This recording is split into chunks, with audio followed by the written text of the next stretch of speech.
우리 옆에 분에게 인사하겠습니다. 시작. 제가 인사도 가르치지도 않고 온유한 자는 복이 있답니다 하면서 인사하시기 바랍니다. 네. 온유한 자가 복이 있다. 믿습니까? 예. 온유한 자가 땅을 차지한답니다. 다시 온유한 자가 땅을 차지한답니다. 우리 5절 말씀 같이 읽겠습니다. 시작.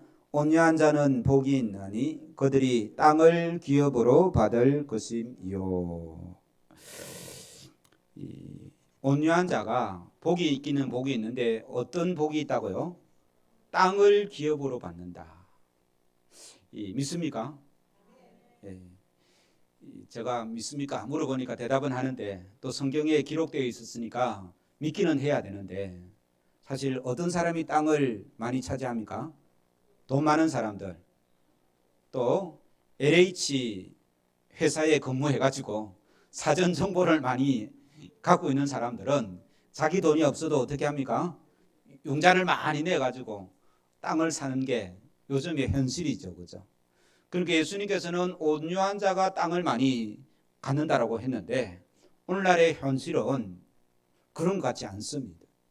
그래서 이런 말씀들을 읽으면 참 당혹스럽기도 합니다. 그죠? 실제로는 그렇지 않은 것 같은데 왜 예수님께서는 온유한 자가 땅을 기업으로 받을 것이다 라고 말씀하십니다. 사실 이 말씀은요, 예수님만 말씀하신 것이 아니라 이 구약에도 보면 온유한 자가 땅을 기업으로 받는다라는 시편의 말씀들도 있습니다. 그래서 이 오늘날의 현실과 너무 맞지 않는 그런 말씀을 예수님께서 하신 것 같아요. 예수님께서 이 말씀을 처음 하셨을 때에 유대인들도 이 말씀을 예수님한테 직접 들었지 않습니까? 그죠? 그러니까 이 말씀을 들었던 그 유대인들도 말씀을 듣긴 들었는데 고개는 끄덕끄덕 하면서도 이거는 아닌 것 같은데 라는 생각을 했을 것입니다. 왜냐하면 그들은 지금 로마라는 나라의 이 속국으로 되어 있습니다. 우리나라가 일본의 이 압제하에 있었던 것처럼 로마가 지금 이 유대 나라를 점령해 있는 거예요. 그래서 지금 그럼 땅이 누구 땅입니까? 로마 황제 땅이 되어 있는 거예요. 자기들이 사는 그 땅이 로마 황제 땅. 그런데 그 로마 황제는 그 유대 나라를 온유해서 가져갔겠습니까? 아니면 군사적인 힘으로 가져갔겠습니까? 군사적인 힘으로 가져간 거예요. 그러니까 이 유대 땅을 찾으려고 하면 유대 사람들은 온유해야 될까요? 아니면 군사적인 힘이 강해야 될까요? 예. 다윗과 같은 그런 위대한 왕이 나타나서 저 로마를 쳐부숴야 이 땅이 우리 땅이 되는데 그런 생각을 갖고 있는 유대인들한테 예수님께서는 뭐라 했다고요? 온유한 자가 복이 있는데 땅을 기업으로 받을 것이다 라고 말씀했다는 거예요. 그러니까 이 유대인들 마음속에는 이 정치적인 힘이 있는 그런 메시아를, 그런 예수님을 기대했던 것입니다. 그런데 예수님은 그 사람들의 기대에 맞게 행동합니까? 아니면 정반대로 행동합니까? 정반대로 행동합니다. 오늘날의 교육도 우리들이요, 자녀들에게 온유한 자가 이 땅을 차지한다라고 말합니까? 아니면 이 똑똑하고 힘있고 남들한테 싸워서 이기는 자가 땅을 차지한다, 이익을 차지한다라고 가르칩니까? 예, 똑똑하고 싸움도 잘하고요, 남들보다 더 유능해야 이익을 가져오지. 멍청하게 있으면 어떻게 합니까? 다 빼앗아가고 남는 게 없다라고 가르치지 않습니까? 그죠? 그래서 자녀들이 조금이라도 공부 잘하게 시키려고 애를 쓰죠. 그런데 예수님께서는 전혀 다르게 말씀하신다. 그래서 우리가 하나님을 믿는 믿음의 백성들은 교회에서 이 예수님 말씀을 듣고 예수님의 말씀을 배워야 되는 거예요. 이 예수님의 말씀은 세상에서 가르쳐 주지 않기 때문에 그렇습니다. 그래서 한마디로 말하면요, 천국의 삶은, 진짜 행복한 삶은 투쟁을 통해서, 싸움을 통해서 얻는 것이 아니라 이 온유함으로 이루어진다는 말씀입니다. 아무도 아멘 안 하는데요. 온유하기 싫다 그런 말씀인 것 같은데. 다시 말씀드리겠습니다. 천국의 삶, 하나님 안에서 참된 행복한 삶은 투쟁을 통해서 얻어지는 것이 아니라 비우고 내어주고 온유함으로 통해서 참 행복, 참 기쁨을 누릴 수 있다는 말씀입니다. 아까 특송했던 그 가사를 가만히 한번 묵상해 보시기 바랍니다. 진짜 행복이 어디에서 나오는지. 세상 사람들은요, 돈 많고 뭐 힘 있으면 행복하다라고 쉽죠, 그죠? 그 사람들한테 물어보시기 바랍니다. 돈 많은 사람이 마음이 편할까요? 돈 없는 사람이 마음이 편할까요? 예, 돈 없는 사람이 마음이 편합니다. 잃을 것이 없기 때문에. 돈 있는 사람은요, 그걸 언제 잃을지 늘 생각이 어디에 가 있습니까? 그 돈에 가 있는 거예요. 그래서 집 한 채 없지만 나는 행복하다. 그렇게 고백할 수 있는 우리 범어중앙교회 모든 성도들 되기를 주의 이름으로 축원합니다. 제가 알기로 우리 교회 성도들 중에 자기 이름으로 이 집 한 채 있는 사람이 극히 많지 않습니다. 그래서 우리 교회 교인들 중에는 내 이름으로 집이 한 채 있으면 진짜 행복하다 생각하시고 이것도 감사하다. 없으면요, 내가 집 있는 사람보다 더 행복하다라고 참 행복을 누릴 수 있는 복된 은혜가 있기를 주의 이름으로 축원합니다. 이러한 참 행복을 누리려고 하면 이 팔복의 말씀을 바로 알고 바로 이해하고 그 팔복의 말씀대로 살아갈 때에 참된 행복을 누릴 수 있다는 말씀인 것이죠. 진정한 하나님의 백성은 영웅이 아니라 뭐 어떤 특별한 일을 하는 것이 아니라 온유한 자가 하나님의 나라의 영웅이고 이 복된 자라는 것입니다. 천국은 지배하는 자가 얻는 것이 아니라요, 섬기는 자가 그 천국에 들어가고 그 천국의 주인공이 될 수 있기 때문에 그렇습니다. 온유가 무슨 뜻일까요? 온유하면 우리 중고등학생들은 샤인이 생각하죠. 이 웃는 친구 한두 명 있는데 여러분 샤이니가 뭔지 모르죠? 압니까? 온유는 샤이니의 그 멤버 중에 한 명이 아니라 이 온유는요, 우리가 보통 이 사전에 보면 어떻게 설명되어 있는가 하면 표정이나 성전이 온화하고 부드럽다라고 그럽니다. 온화하고 부드러운 사람을 온유하다라고 이렇게 말합니다. 그런데요, 이 헬라에서는, 이 성경에서 말하는 온유는 온화하고 부드러운 것도 포함하고 있지만 더 큰 뜻이 있습니다. 무슨 뜻인가 하면요, 같이 한번 읽겠습니다. 시작. 짐승을 길들여 주인이 하라고 하는 대로 하는 상태. 소가 말을 안 듣지 않습니까? 그죠? 그래서 어떻게 합니까? 콧뚜레를 깨야지 말을 듣죠. 그죠? 맞지 않습니까? 그죠? 콧뚜레를 딱 꿰죠. 그죠? 그러면 주인이 하라는 대로 합니까? 안 합니까? 하죠. 그죠? 아무리 힘센 이 황소도 콧뚜레만 딱 꿰면 주인이 하라는 대로 합니다. 그런 상태가 어떤 상태라고요? 온유하다라는 말씀입니다. 우리가 지난 시간에 애통하는 자는 복이 있다고 했는데 자신의 죄를 보고 애통하는 사람이라고 했지 않습니까? 그죠? 또 심령이 가난한 사람은 복이 있나니 이 하나님 앞에 아무것도 아닌 자신을 발견하게 됩니다. 이처럼 심령이 가난하고 애통하는 사람들은 어떻게 됩니까? 자기는 자기 죄가 너무 크고 또 자기는 아무것도 아니라고 하나님 앞에서 자기 자신을 발견하게 되니 하나님께서 이렇게 하라면 어떻게 해요? 나는 아무것도 아니고 하나님이 나의 주인이니까 어떻게 된다고요? 하나님 하라는 대로 하는 것이 온유다는 것입니다. 그래서 우리가 잘 사용하는 순종 있지 않습니까? 그죠? 그 순종은 온유의 또 다른 표현이기도 하는 것이죠. 그래서 이 주님께서 하라는 대로 하는 삶, 단순히 성격이 온화한 것뿐만 아니라 주님께서 하라는 대로 하는 그런 사람이 온유한 사람이다는 것이죠. 온유한 사람은 자기의 권리를 하나님 앞에 내려놓습니다. 하나님, 내가 이럴 수도 있고 이럴 수도 있는데 하나님 뜻대로 하옵소서 하고 하나님의 뜻에 자기를 맡기는 사람이 바로 온유한 사람인 것이죠. 예수님께서 겟세마네 동산에서 기도하시지 않습니까? 무슨 기도를 합니까? 하나님, 내 십자가 지는 그거 지지 않고 그냥 지나갈 수 없습니까? 기도하면서 마지막에 어떻게 기도하죠? 그러나 내 뜻대로 마시고 아버지의 뜻대로 하옵소서. 그렇게 기도하잖아요, 그죠? 그런 상태가 온유한 자다는 말씀입니다.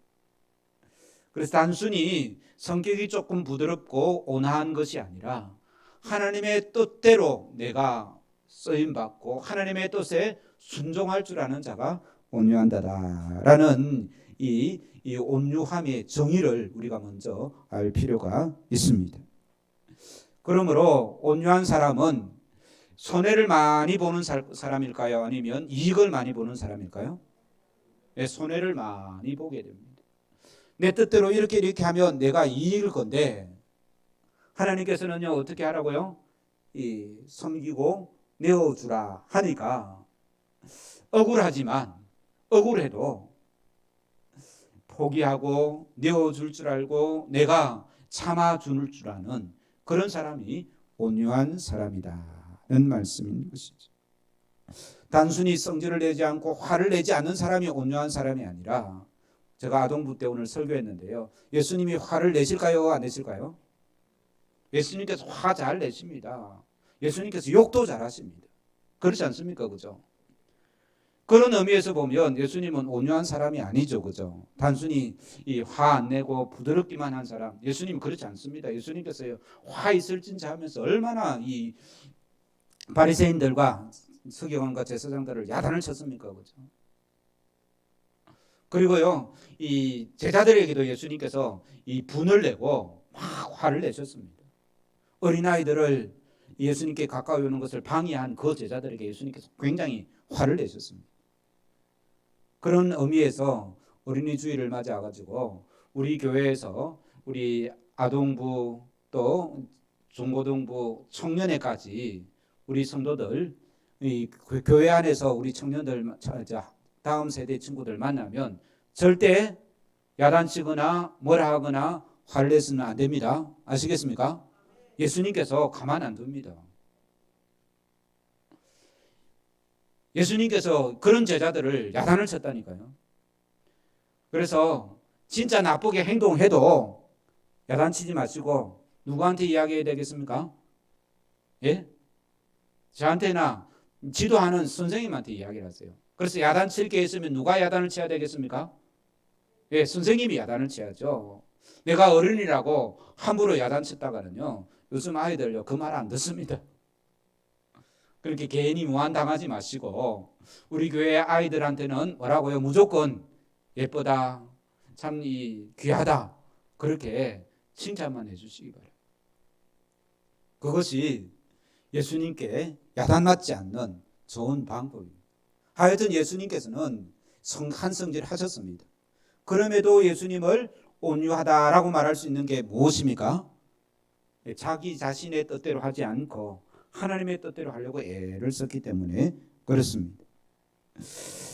그래서 온유한 사람은 이 자기의 권리를 주장하기보다는 남의 권리나 남의 입장을 먼저 생각해 주는 사람이 온유한 사람이다라고 이렇게 정리를 할 수가 있겠습니다. 그래서 성경은 이렇게 말씀합니다. 같이 읽겠습니다. 시작. 너희 안에 이 마음을 품으라. 곧 그리스도 예수의 마음이니 그는 근본 하나님의 본체시나 하나님과 동등됨을 취할 것으로 여기지 아니하시고. 예수님께서 온유하다는 그 의미의 가장 큰 것이, 예수님은 원래 하나님이셨습니다. 그런데요, 하나님인데 내가 이 죽어가는 그 사람들을 위해서 어떻게 해요? 사람의 몸을 입고 오셨다는 거예요. 예수님께서 엄청 양보하신 거예요. 예수님께서 무엇을 포기하십니까? 하나님 되심을 포기하고 사람이 되셨다는 것입니다. 그래서 예수님은 온유한 사람이고 그 예수님을 배우라라고 이렇게 이 빌립보서에서 말씀하고 있습니다. 이것이 바로 이 온유하신 예수님인 것이죠. 얼마든지 주장할 수 있지만 주장하지 않고 따지지 않는 것이 온유다는 말씀인 것이죠. 그렇다고 이 악과 타협하는 것도 아닙니다. 온유한 방법으로 이기게 되는 것이죠. 그러므로 온유한 사람은요, 하나님만 바라보지 사람을 바라보면 온유할 수가 없습니다. 사람을 바라보면 비교가 되지 않습니까? 그죠? 괜히 내가 손해보는 것 같아요. 그러면 이 참지 못하고 내가 그 사람을 보면 저 사람은 내보다 못한데 더 잘 나가. 그렇게 이제 비교를 하다 보면 질 수가 없는 거죠. 그래서 특히 열등감 또 우월감 이런 것들은요, 다른 사람과 비교해서 생기는 것이기 때문에 온유한 사람은 철저히 하나님 앞에서 하나님만 바라보고 행동하는 사람이다라는 사실을 우리가 꼭 기억해야 될 줄로 믿습니다. 그래서 이 온유한 사람은요, 그래서 교만하지 않습니다. 교만은 언제 생깁니까? 다른 사람 보니까 내가 더 낫거든요. 내가 저 사람보다 이 신앙생활을 더 잘해. 내가 저 사람보다 더 열심이야. 그런 마음이 사탄이 줍니다. 그런데 그 마음을 가만히 생각해 보니까 그런 것 같거든요. 내가 그런 사람인가 보다라고 생각하면 어떻게 됩니까? 교만해지는 거예요. 그것이 교만한 사람입니다. 그러니까 온유한 사람은 하나님 앞에서 나를 늘 점검을 하고 하나님만 바라보고 신앙생활하는 사람이지, 옆에 사람 괜히 기웃거리고 저 사람은 저렇게 하는데 라고 생각되면 이 온유한 사람이 되기 힘든 것이죠. 그래서 혹 열등감이 있거나 아니면 교만한 마음이 자주 드는 사람들은 하나님 나에게 예수님의 그 온유함을 주옵소서 기도하면 하나님 안에서 하나님과의 관계에서 나의 신앙을 새롭게 해나가다 보면 나도 이 주님의 마음, 너희 안에 이 마음을 품으라, 예수님의 마음을 품으라 라고 말씀하셨는데 그 예수님의 마음을 품을 줄로 믿습니다. 그래서 이 칭찬받는 것도 마찬가지입니다. 대부분의 사람들은 사람에게 인정받고 칭찬받으면 행복하지 않습니까? 그죠? 그것으로 행복해하는 사람들은 온유한 사람이 아닌 거예요. 다른 사람이 막 칭찬하고 잘한다 박수 쳐주고 그런 소리 듣고 나는 행복해 라고 말하는 사람은 온유한 사람이 아니다는 겁니다. 이 온유라는 것이 참 이상하죠, 그죠? 그냥 우리는 마음이 좀 착하고 푸근한 사람이 온유라고 생각했는데 이 온유는요 굉장히 이 의미가 깊은 것입니다. 뿐만 아니라 나를 칭찬하는 말 대신에 반대의 말은 어떤 말입니까? 나를 무시하는 사람. 이 칭찬의 반대말은 이 무시입니다.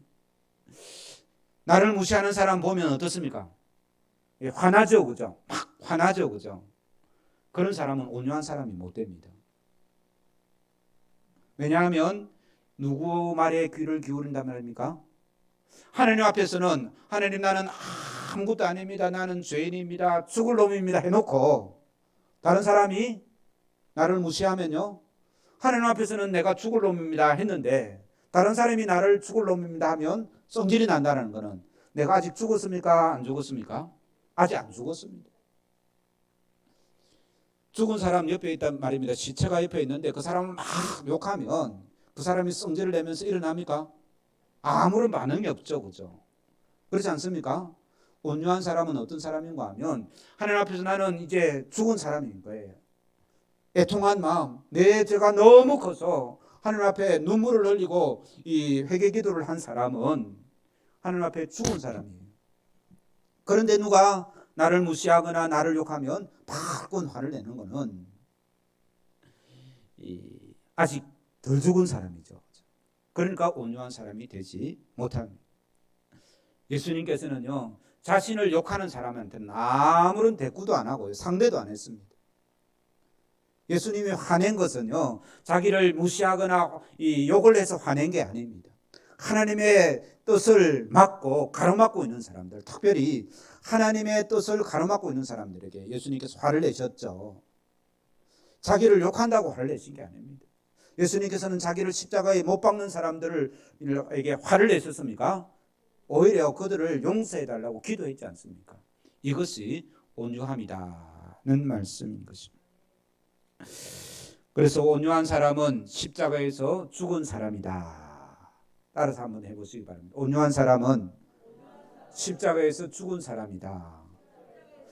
너희 안에 이 마음을 품으라 곧 그리스도 예수의 마음이니 했는데, 예수님은 십자가에서 죽으신 분이지 않습니까? 그죠? 우리가 십자가에 죽지 않고는 예수님의 마음을 품을 수가 없죠. 자기는 죽지 않은데 어떻게 죽은 사람의 마음을 품을 수가 있겠습니까? 그래서 온유한 사람은 십자가에서 죽은 사람이기에 무시나 오해나 경멸의 말에도 화를 내지 않는 사람이다.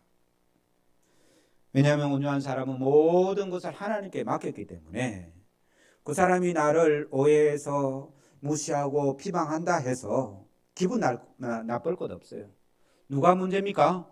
그 사람의 문제지 나의 문제가 아니기 때문에 그렇습니다. 그렇지 않습니까? 그죠? 무시하는 거는요, 그 사람의 문제입니까? 나의 문제입니까? 그 사람의 문제라는 거예요. 나는 여전히 난데 그 사람이 나를 무시하는 거지 내가 어떻게 문제가 되는 것은 아니다는 말씀입니다. 그래서 우리 범어중앙교회 모든 성도들은 늘 이 십자가에서 죽으신 그 예수님을 묵상해야 됩니다. 아, 예수님이 그 십자가에서 나를 대신해서 죽으셨지. 진짜 죽어야 될 사람은 누굽니까? 나예요. 진짜 죽은 사람은 누굽니까? 예수님인데 예수님이 내 대신에 죽었기 때문에 누가 죽은 겁니까? 내가 죽은 거예요. 죽은 거는 죽었는데 아직 죽지 못해 있는 것이 내 문제인 것이죠. 그래서 십자가에서 자기를 날마다 나는 이 죽은 사람입니다. 고백을 해야 온유한 삶으로 살 수 있는 것입니다. 그렇지 않고는요, 이 예수님께서 말하신 이 복을 제대로 누릴 수가 없는 것이죠. 성경에 보면 실제로 온유했던 사람이 몇 명 나오는데요. 바로 이 모세가 온유했던 사람입니다. 모세 같이 한번 읽겠습니다. 안 나와 있네요. 시작. 이 사람 모세는 온유함이 지면의 모든 사람보다 더하더라. 이 모세가요 그냥 이 성질이 없고 그냥 성격이 우유부단하고 이 따뜻하고 그런 사람이 아닙니다. 이 모세 성질 잘 냈습니다만은 이 성경에서 모세가 제일 온유하다라고 그렇게 말씀하고 있는 것은 하나님께서 모세가 얼마나 성질이 있는 사람인가 하면 이 애굽 사람이 그 이스라엘 사람을 학대하니까 어떻게 합니까? 성질이 나서 그 사람을 죽여버린 거예요. 돌로 쳐 죽이는 그런 이 사람. 그런 사람을 하나님께서 광야에 40년 동안 훈련을 시킵니다. 고난 중에 40년 동안 그 광야에서 생활하는 거예요. 그러니 이 40년이 지나니까 나이가 80살 되니까 이제 육체적으로 힘도 없고 그전에는 왕자로 참 잘났다고 생각했는데 아무것도 할 수 없는 사람으로 그렇게 자기 자신을 생각을 한 것이죠. 그래서 80세가 되어서 하나님 나는 아무것도 아닙니다. 나는 할 수 없습니다. 이제 그런 사람이 된 거예요. 그럼에도 불구하고 하나님께서 이스라엘 백성들을 이 애굽 땅에서 해방시키라 하니까 하나님 말씀대로 순종했던 사람이 이 모세거든요. 그래서 이 모세가 이 지면의 모든 사람보다 온유함이 더했다라고 성경은 말하고 있습니다. 그러므로 이 온유함이 거저 생기는 게 아닙니다. 그죠? 온유함은 어떻게 생깁니까? 같이 한번 읽겠습니다. 시작. 온유한 사람들 고난을 통과한 사람들이다.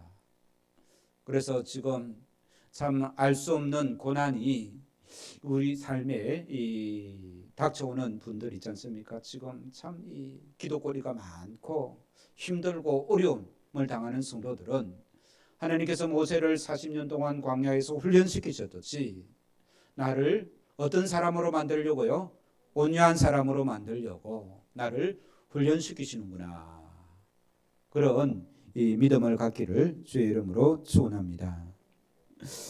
아브라함도 온유한 사람입니다.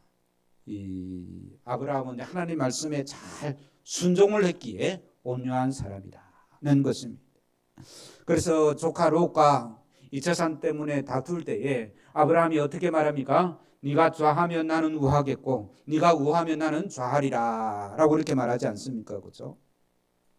이 먼저 선택하는 사람이 훨씬 더 이익인데 조카에게 그 이익을 내어주는 사람이 아브라함인 거예요. 그래서 온유하다라고 말할 수 있습니다. 뿐만 아니라 이 100살 때 얻은 그 독자 이삭을 하나님이 번제로 바치라 할 때에 주저하지 않고 그 다음날 새벽같이 일어나서 이 이삭을 데리고 이 번제하는 그 산으로 올랐던 이 아브라함, 이런 사람을 성경에서는 온유하다라고 이렇게 말하고 있습니다. 뿐만 아니라 요셉도 온유한 사람입니다. 요셉은 형들이 그를 미워해서 애굽의 종으로 팔아버리지 않습니까? 그렇죠? 그 어린 나이에 이 아버지의 품을 떠나서 이 종살이를 합니다. 종살이도 억울한데 자기가 잘못한 죄도 아닌데도 불구하고 이 감옥까지 가지 않습니까? 그럼에도 이 요셉은 하나님을 떠나지 않고 이 하나님의 역사하심, 하나님의 인도하심을 기다렸던 사람이죠. 형들과 이 다시 만나는 장면을 기억하십니까? 하나님께서 요셉을 들어서 애굽의 총리가 되게 하시고 형들은 먹을 것이 없어서 이 요셉에게 나아왔지 않습니까? 그죠? 그런데 형들이 그 애굽의 총리가 자기들이 팔았던 그 이 동생 요셉인 것을 알고 얼마나 두려웠겠습니까? 왜냐하면 다른 사람은 몰라도 자기들이 한 행동을 자기들은 알고 있기 때문에 그렇습니다. 그런데 이때 요셉은 이렇게 말합니다. 같이 읽겠습니다. 시작. 당신들이 나를 이곳에 팔았다고 해서 근심하지 마소서, 한탄하지 마소서. 하나님이 생명을 구원하시려고 나를 당신들보다 먼저 보내셨나이다. 그런즉 나를 이리로 보낸 이는 당신들이 아니요 하나님이십니다. 이렇게 말할 수 있는 것이 온유다는 말씀입니다. 여러분들 중 친척 일가나 식구들에게 분노와 이 미움의 이 마음이 있습니까? 온유를 베풀기를 바랍니다. 이렇게 된 것, 내가 당신 때문에 이렇게 이 고난과 어려움이 있는데 아마 그 사람은 잘 모를 수도 있어요. 그러나 내가 당신 때문에 이렇게 아파하고 있는데 이것은 다 당신 때문이다가 아니라 어떻게 해요? 하나님의 계획이다. 하나님이 나를 훈련하시려고 당신을 통해서 나를 이렇게 힘들게 하신다. 그런 고백을 할 수 있는 자가 이 온유한 자다라고 성경은 말씀하고 있습니다. 용서하고 인내하는 것이 온유다라는 말씀인 것이죠. 이 다윗도 온유한 자인데요. 다윗을 보시면 다윗은 이 왕한테 사울 왕한테 쫓겨서 10년 동안이나 광야에서 도망을 다닙니다. 그런데요, 다윗이 이 사울을 욕한 적이 있을까요? 없을까요? 없습니다. 한번 사무엘 상하 자세히 읽어보세요. 이 다윗이 사울을 욕한 적이 없습니다. 뿐만 아니라 사울을 죽일 기회가 2번이나 있었는데도 사울 왕을 죽이지 않고 살려줍니다. 뿐만 아니라 사울 왕이 나중에 죽죠, 그죠? 죽고 난 후에도 이 사울을 욕하거나 사울을 미워한 적이 없습니다. 이것이 바로 온유다는 것입니다. 그래서 우리는 너무 억울해하지 마시기 바랍니다. 하나님께서 나를 훈련시키는 과정이다.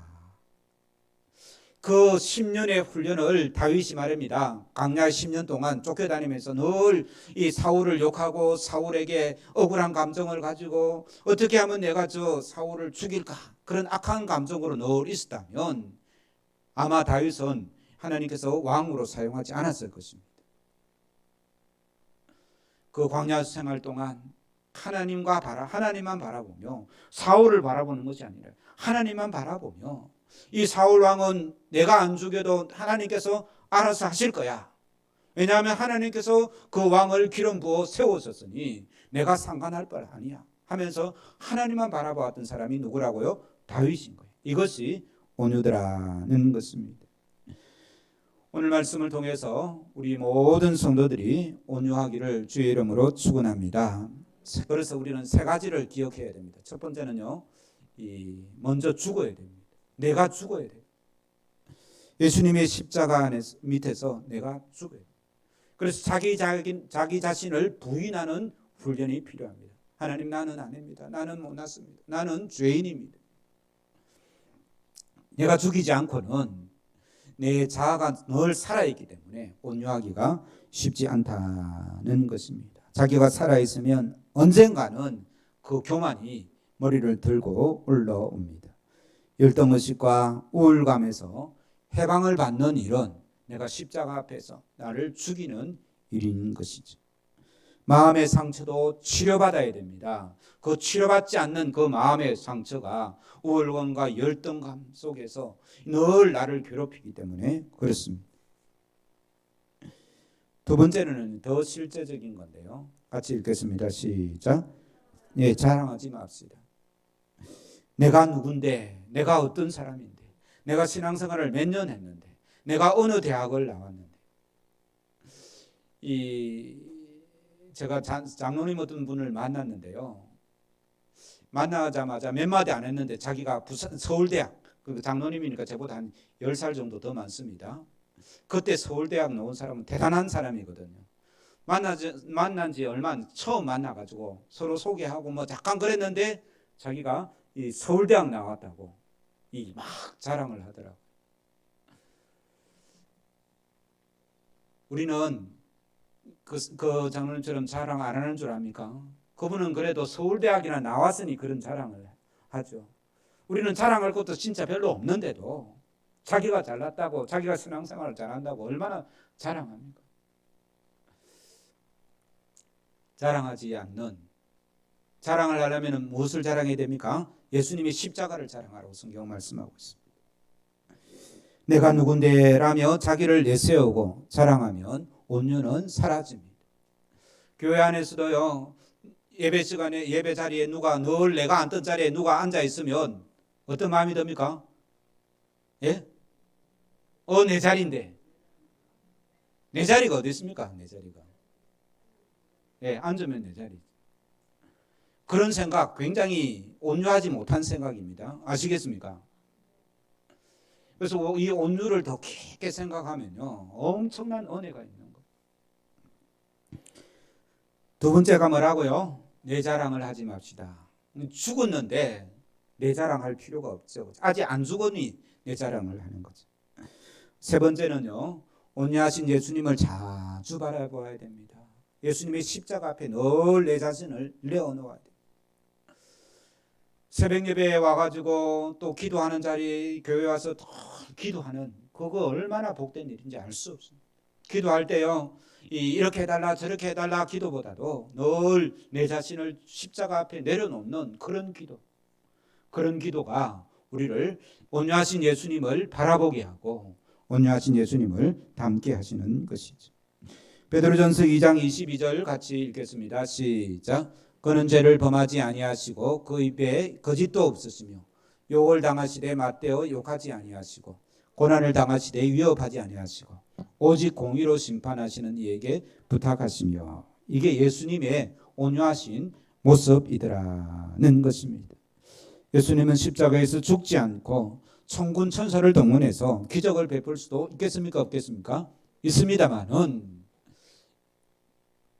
죄를 짓지 않고 입에 거짓도 없으신데 욕을 당해도 맞대어 욕하지 않는 분, 고난을 당하되 위협하지 않고 오직 공의로 심판하시는 그 하나님께 부탁하시며 온유함을 온전히 이루었던 이 예수님을 우리가 바라보아야 되는 줄로 믿습니다.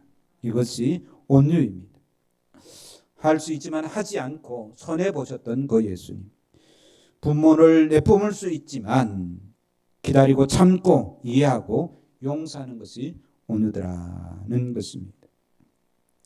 그래서 오늘 말씀의 결론과 기도를 아까 불렀던 그 행복이라는 가사로 대신하겠습니다. 우리 같이 한번 읽겠습니다. 시작.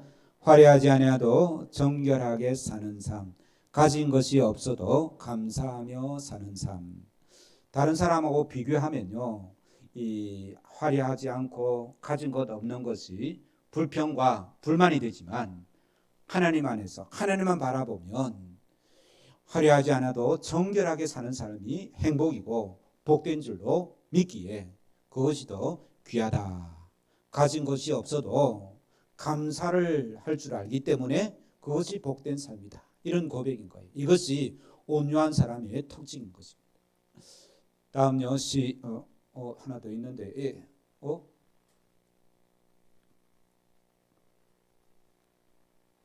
네, 같이 읽겠습니다. 시작. 내게 주신 작은 힘 나눠주는 삶, 이것이 나의 삶의 행복이라요. 같이 읽겠습니다. 시작. 눈물 날 일 많지만 기도할 수 있는 것, 억울한 일 많으나 주를 위해 참는 것. 이런 사람이 어떤 사람이라고요? 온유한 사람이고 이러한 사람이 행복한 사람입니다. 같이 읽겠습니다. 시작. 비록 작은 삶 주 뜻대로 사는 것, 이것이 나의 삶의 행복이라고. 이것이 행복이라고. 세상은 알 수 없는 하나님의 선물, 이것이 행복이라고. 하나님의 자녀로 살아가는 것, 이것이 행복이라고. 아까 제가 설교 전에 숙제내드는 것 있죠, 그죠? 이 행복이라는, 유튜브에서 행복이라는 단어를 치시고 이 노래를 꼭 배워오시기를 주의 이름으로 축원합니다. 우리 찬송가